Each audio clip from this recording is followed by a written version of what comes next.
योगी आदित्यनाथ ने इस बार लीग से हटकर काम किया है। कुछ लोग कहते हैं कि वो सिर्फ हिंदुओं के लिए काम करते हैं, लेकिन इस बार योगी आदित्यनाथ ने मुसलमानों के लिए जो किया है उससे अखिलेश यादव की टेंशन बढ़ गई। क्या कुछ खेल एक झटके में योगी आदित्यनाथ ने कर दिया? अखिलेश की टेंशन क्यों हाई हो गई? अखिलेश के घर में जाकर क्या कुछ खेल किया गया, आप जानेंगे तो हैरान रह जाएंगे और कहेंगे कि योगी का कोई जवाब नहीं। नमस्कार, मैं हूं बबली।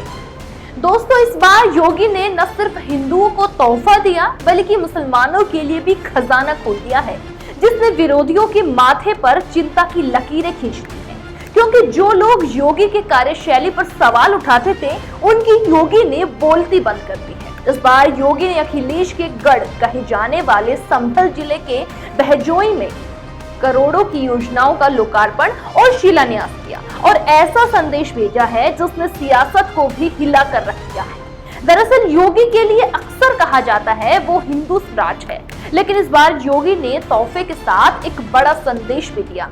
योगी ने सबके साथ सबके विकास के मंत्र को अपनाते हुए संभल के मुसलमानों को भी चौंका दिया है और करोड़ों की योजनाओं का गिफ्ट देकर ये साफ कर दिया है कि अब योगी सरकार धर्म या जाति से ऊपर उठकर प्रदेश के हर वर्ग के लिए काम कर रही है और ये बात विपक्ष के लिए किसी झटके से कम नहीं है।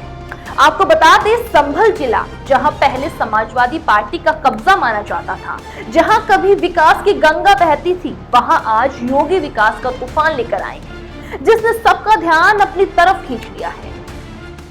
222 परियोजनाओं में स्कूल, हॉस्पिटल, छात्रावास, स्पोर्ट्स स्टेडियम, 4 लेन सड़कें, डिजिटल लाइब्रेरी, साइबर थाना जैसे बड़े बड़े काम शामिल हैं। ये सब विकास का ऐसा पैकेज है जो सिर्फ हिंदुओं के लिए नहीं बल्कि मुसलमानों के लिए भी वरदान साबित होगा।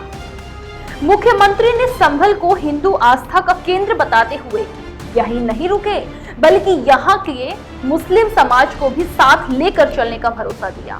ये वही संभल है जहां लंबे समय से राजनीतिक दांवपेच चलते रहे, लेकिन योगी ने इस माहौल को बदलकर सबका विकास सबका सुनिश्चित करने का ऐलान कर दिया। योगी ने संभल की धार्मिक विरासत को लेकर जो बातें कही वो सिर्फ हिंदू भावनाओं को ही नहीं छूती बल्कि हर उस दिल को छू जाती है जो अपनी जड़ों से जुड़ा होना चाहता है। योगी ने सधे कदमों से संदेश भी दिया कि प्रदेश का विकास सिर्फ एक समुदाय तक सीमित नहीं रहेगा। इस बात ने मुसलमानों के दिल को भी छू लिया।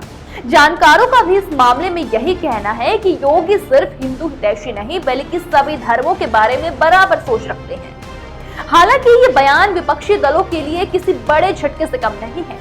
खबरों की माने तो संभल में योगी ने सपा और कांग्रेस की राजनीति को बेनकाब किया। उन्होंने साफ शब्दों में कहा कि कांग्रेस और सपा ने संभल के साथ जो अन्याय और पाप किए उनकी सजा जनता और इतिहास दोनों देंगे।